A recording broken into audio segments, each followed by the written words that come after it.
नीट पेपरफुटी प्रकरण हा संघटित गुन्हेगारीचा भाग असल्याचं आता समोर येऊ लागलंय। महाराष्ट्रासह देशभरातील अनेक राज्यांपर्यंत या प्रकरणाच्या तपासाचे धागेदोरे पोहोचलेत। पेपर सेट करण्याच्या समितीमध्ये असलेले प्राध्यापकच या प्रकरणामध्ये आरोपीच्या पिंजऱ्यात उभे राहिल्यामुळे कुंपणच शेत खात असल्याचा प्रकार समोर आलाय। यापूर्वीही नीट परीक्षेचे पेपर फुटले होते, मात्र यावेळच्या पेपर फुटीनंतर अनेक धक्कादायक बाबी समोर येत आहेत। याचाच आढावा घेणारा हा स्पेशल रिपोर्ट। फाशी दिली पाहिजे। साला गरीब लोक पोरांना मग पेपर द्यायचा काही अर्थ आहे का? असे कसे पेपर फुटतात? या सरकारला 302 खाली या सरकारच्या मंत्र्याला अटक झाली पाहिजे। 9 पैकी 5 अपराधी हे महाराष्ट्राचे आहे। महाराष्ट्राची होम मिनिस्ट्री झोपलेली आहे।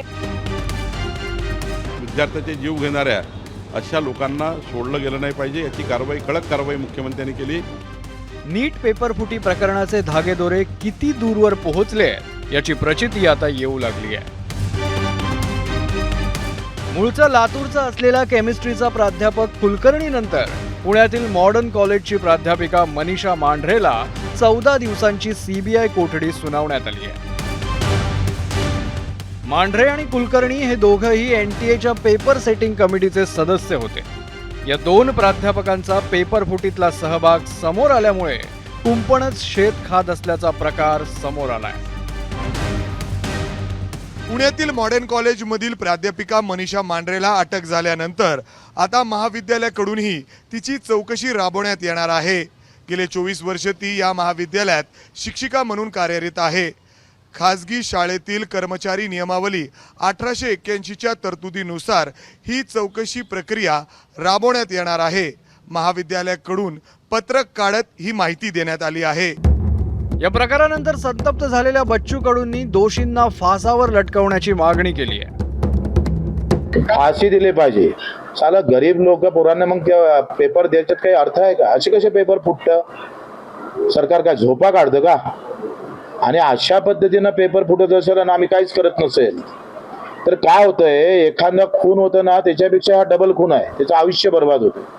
तो जो गरीब शेतकरी पोरगा आहे, जो काही युवक आहे, तो किती काम करतं, किती मेहनत करतं, पुण्याला जायचं, तिथं आयुष्य गमावून बसायचं, आणि वेळेवर पेपर फुटत असेल तर तो मोठी हत्या आहे। फासावर टाकलं पाहिजे साल्यांना, आणि ज्यांना फोडलाय ना सरकारनं निघेल तर आम्ही जाऊन मारून साल्याला। पेपर फोडून विकणाऱ्यांसोबतच ते विकत घेणाऱ्यांवरही आता पोलिसांनी आपला मोर्चा वळवलाय। या पेपर फुटीचा कनेक्शन आता नांदेडपर्यंत जाऊन पोहोचलंय। लाखो रुपये देऊन पेपर खरेदी केल्याप्रकरणी नांदेडच्या कदम कुटुंबियांची सध्या चौकशी सुरू आहे। आपल्या मुलासाठी 5 लाख रुपये देऊन पेपर विकत घेतल्याचं कदम कुटुंबियांवर आरोप आहे। नांदेडच्या विद्युतनगर भागात कदम कुटुंबियांच्या घरावर सीबीआयनी छापा टाकत त्यांच्या घरातून काही कागदपत्रही हस्तगत केल्याचं कळतंय। या प्रकरणातील आणखी एक आरोपी शुभम खैरनारच्या संपर्कातील अनेक जण सीबीआयच्या रडारवर आहेत। नाशिक मधल्या काही प्रतिष्ठित क्लास चालकांचीही चौकशी होणार आहे। या प्रकरणात टेलिग्राम ॲपचा सर्वाधिक वापर झाल्याचं आतापर्यंतच्या तपासातून समोर आलंय। या प्रकरणी सुरू असलेल्या तपासातून दररोज धक्कादायक माहिती समोर येते, पण सरकार मात्र अजूनही हे प्रकरण गांभीर्यानं घेत नसल्याचा आरोप ठाकरेंच्या शिवसेनेनं केला आहे। आणि याला पूर्णपणे केंद्राचं सरकार, त्याचे मंत्री हे खातं जबाबदार आहे। मुलांच्या भवितव्याशी भविष्याशी ते खेळलेलं आहे। मला असं वाटतं या सरकारला 302 खाली या सरकारच्या मंत्र्याला अटक झाली पाहिजे, कारण हे आत्महत्येस प्रवृत्त कोण करतंय? तर सरकार करतंय। आणि त्याला पेपर फोडणं 5-5 लाखापासून 50-50 लाखापर्यंत म्हणजे काय गोरगरिबाचं काम आहे का? तर नाही। म्हणजे गरिबाच्या पोरांनी अभ्यास करायचा, परीक्षा द्यायची, 2-2 वर्ष जागायचं आणि पुन्हा परीक्षेला द्यायचं। श्रीमंताच्या पोरांनी 10-20 लाखात पेपर फोडायचा आणि पेपर द्यायचा। सीबीआयनं आतापर्यंत एकूण 9 जणांना अटक केली आहे। PV कुलकर्णी, पुणे, महाराष्ट्र, निवृत्त केमिस्ट्री प्राध्यापक, एनटीएच्या पेपर सेटिंग प्रक्रियेशी संबंधित या प्रकरणाचा मास्टर माइंड असल्याचा आरोप, विद्यार्थ्यांना गुप्त क्लासमध्ये प्रश्न आणि उत्तरं सांगितल्याचा आरोप, 28 वर्ष लातूरमधील महाविद्यालयात रसायनशास्त्र विषयाचा प्राध्यापक, कुलकर्णी 4 वर्षांपूर्वीच सेवानिवृत्त झाला। मनीषा गुरुनाथ मांढरे, पुणे, महाराष्ट्र, बॉटनीची शिक्षिका, NTA तज्ज्ञ म्हणून काम, जीवशास्त्राचा पेपर फोडल्याचा आरोप. मनीषा वाघमारे, पुणे महाराष्ट्र, ब्युटी पार्लर व्यावसायिक, विद्यार्थी आणि शिक्षकांमध्ये संपर्क साधल्याचा आरोप. धनंजय लोखंडे, अहिल्यानगर महाराष्ट्र, संशयित मध्यस्थ, पेपर वितरण नेटवर्कमध्ये सहभागाचा आरोप. शुभम खैरनार, नाशिक महाराष्ट्र, मेडिकलचा विद्यार्थी, गेस पेपर खरेदी करून पुढे विकल्याचा आरोप. मांगीलाल बिवाल, जामुआ रामगढ़, जयपूर, संशयित नेटवर्क ऑपरेटर, राजस्थानमधील मुख्य लिंक. दिनेश बिवाल, जामुआ जयपूर, संशयित नेटवर्क सदस्य, पेपर वितरण रॅकेटमध्ये सहभागाचा आरोप. विकास बिवाल, जामुआ जयपूर, संशयित नेटवर्क सदस्य, विद्यार्थ्यांपर्यंत पेपर पोहोचवल्याचा आरोप. यश यादव, गुरुग्राम हरियाणा, संशयित दलाल, पेपर खरेदी विक्री साखळीत महत्त्वाची भूमिका. नीट पेपर फुटी प्रकरणात पकडलेले 9 पैकी 5 आरोपी महाराष्ट्रातले. यावरून काँग्रेस नेत्या यशोमती ठाकूरांनी गृहमंत्री फडणवीसांना सवाल विचारले. आपल्या वाढदिवसानिमित्त आयोजित कार्यक्रमात बोलताना यशोमती ठाकूरांनी सरकारला टीकेचं रिटर्न गिफ्ट दिलंय. 9 पैकी 5 अपराधी हे महाराष्ट्राचे आहे. महाराष्ट्राची होम मिनिस्ट्री झोपलेली आहे. त्यांना कळलं नाही काय की एवढे मोठे गोंधळ होत आहेत आणि तरीही मुख्यमंत्री ॲरोगेंटली या सगळ्या गोष्टी माझ्याच ताब्यात राहायला पाहिजे याचा अट्टहास करतायत. त्यांनी एक तर मुख्यमंत्री व्हावं, नाही तर होम मिनिस्टर राहावं. ही एक जनतेची मागणी आहे.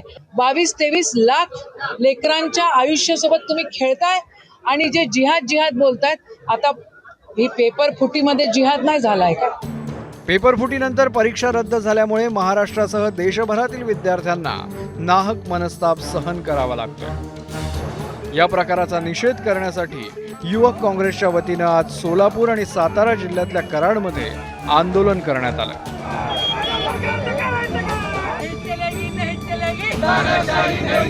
राजस्थान असेल, गोवा असेल, दिल्लीमध्ये असेल, काही विद्यार्थ्यांनी आत्महत्या केल्या. याला जबाबदार कोण आहे? याला जबाबदार एकच आहे, याला जबाबदार BJP सरकार आहे. जे NTA आहे, नॅशनल टेस्टिंग एजन्सी, याला कोण पुरवठा करत आहे? याच्या पाठीमाग कोण आहे? तर याच्या पाठीमाग सरळ आपल्याला कळत आहे की BJP सरकार आहे. तर गेल्या आत्ताच फडणवीस सरांनी सांगितले की गेल्या 10 वर्षात 79 पेपर फुटले. हे पेपर लीक सरकार आहे का? मग काय चालले आहे सरकारचं? सरकार जबाबदार घेण्यात आले. पालक असतो तो एज्युकेशन लोन घेतो, आपलं सोनं गहाण ठेवतो, आपल्या छोट्या छोट्या ज्या अडचणी आहेत, आपल्या छोट्या छोट्या आनंद आहेत, ते सगळं कॉम्प्रोमाइज करून आपल्या विद्यार्थ्याला शिकवण्याचं काम आपले पालक करत असतात. त्यांना देखील अंधारात ठेवण्याचं काम या सरकारने केलेलं आहे. आता देशामध्ये 3 विद्यार्थ्यांनी या लिकेज झाल्यामुळे आत्महत्या केलेल्या आहेत. त्याचं दोषीदार कोण? तर धर्मेंद्र प्रधान यांनी नैतिक जबाबदारी स्वीकारून पदाचा राजीनामा दिला पाहिजे. देशाच्या पंतप्रधानांनी ह्यामध्ये हस्तक्षेप केला पाहिजे. फॉरेन टूर करण्यापेक्षा 22 लाख देशाच्या उच्च शिक्षित विद्यार्थ्यांचा जर तुम्ही वेठी धरत असाल तर त्याचा आम्ही निषेध करतो. या प्रकरणी काँग्रेस नेते राहुल गांधींनी ट्विट करत शिक्षण मंत्र्यांच्या राजीनाम्याची मागणी लावून धरली. पेपर लीक झाला, परीक्षा रद्द झाली, तरीही मंत्र्यांनी राजीनामा दिलेला नाही. CBI चौकशी करते, आणखी एक समिती बनेल. मोदीजी, देश तुम्हाला प्रश्न विचारतोय, उत्तर द्या. वारंवार पेपर लीक का होत आहे? या परीक्षा पे चर्चावर तुम्ही गप्प का आहात? वारंवार नापास होणाऱ्या शिक्षण मंत्र्यांना तुम्ही बरखास्त का करत नाही? तर मनसेचे नेते अमित ठाकरेंनीही नीट पेपर फुटीवरून सरकारला आरोपीच्या पिंजऱ्यात उभं केलं.